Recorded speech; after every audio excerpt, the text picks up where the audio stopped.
The cornerstone of 4-H is project-based learning.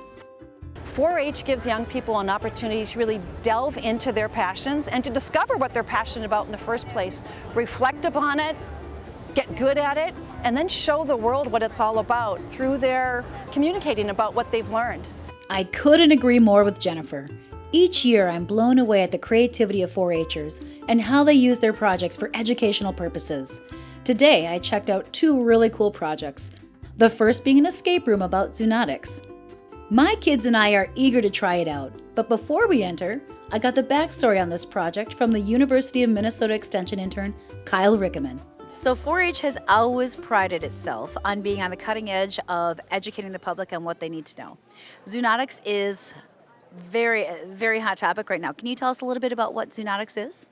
Yeah, so zoonotic diseases are any diseases that can be passed between humans and animals or animals and humans. So it can go either way. Some examples of zoonotic diseases would be like Salmonella, E. coli, influenza, and we've heard a lot about E. coli this summer actually around Minnesota in the lakes. So that's a big example of a zoonotic disease outbreak technically around our area. And so Kyle, I know that you've got a lot going on here over the course of the fair and you're trying to educate people.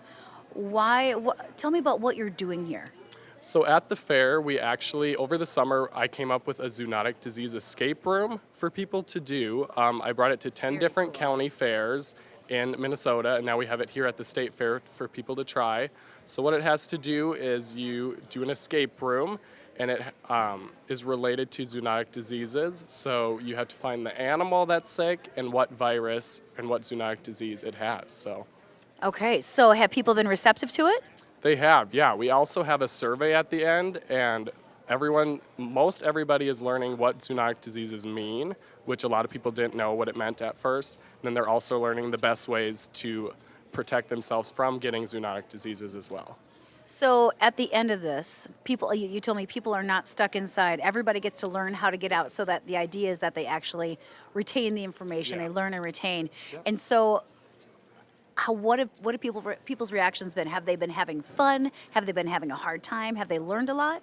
Yeah, I think the reactions have been really positive. They've been learning a lot for the most part, and I think it's not frustrating because it does give it clues on the whole way through, so they are able to get out, but it's enough challenge that it makes it fun as well. Well, cool. So we have some kids that will be going through this with myself, so I'm excited to see just how easy it is, or hard it is. Yeah. And we'll see if we can get out. We might need your help, though. Okay, we might need your help.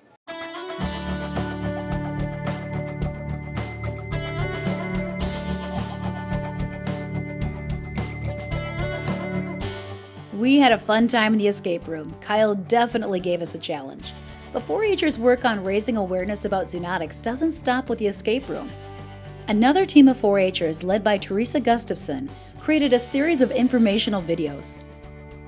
Teresa has taken zoonotics to the next level. She's a 4-Her that was proactive and put together a series of videos. If you could tell us about those videos in your project, I'd really appreciate it. Yeah. So we created a series of 4 videos, and we, as in my team, I have 2 other girls on my team, and we've been working on this for quite a while now. We wanted to help stop the spread of zoonotic diseases, and we decided that we were going to do that through the media, because a lot of the times it's just a poster in the barn and people don't really notice those. And so we took to Facebook, Instagram, and YouTube, and we put all of our videos out there at Team Future Generation Minnesota, if you want to check it out. And we created videos that tell you about what a zoonotic disease is, how you can get them, and how you can prevent them. Well, that's fantastic, and I heard through the grapevine that is actually an animated series. Is that right? Yes, it is. So you're aiming a little bit younger crowd. Yes, we are. We figured that if we can kind of get to them while they're young, then they'll remember and they'll just keep kind of passing it on. Very good idea. Very smart. So why is zoonotics important to you, and why do you think it's important to 4-H?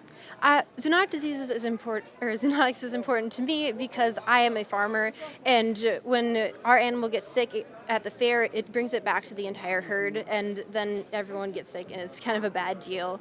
And that's kind of why it's important to farmers. But for 4-H, I think it's important just because it's for everyone, honestly. It's not just like the animals that you see at the fair, the farm animals. It can also be your cats and dogs and household pets. Next on my list of projects is this old camper sitting in the heart of the 4-H building at the State Fair.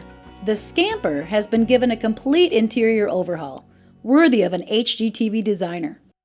So tell me a little bit about this process. How did you come up with this idea? This idea took me 3 plans to come up with. Okay. I was like, I want to go kind of farmy, and then I was like, no, that's just, it was small when I got it, and I was like, I wanted to make it feel big. So I was like, we're just gonna kind of go with the comfy, like, artsy, like, she shed kind of deal. Got it. So I was like, let's just get rid of the whole bathroom and the closets and everything. And I was like, we don't need them. I got rid of all that, and I was like, a fireplace would make it feel really cozy in here. So I put in some fireplaces and then some comfy chairs and everything. Well, I will tell you what, my friend, good job. It absolutely gives it a comfy feel.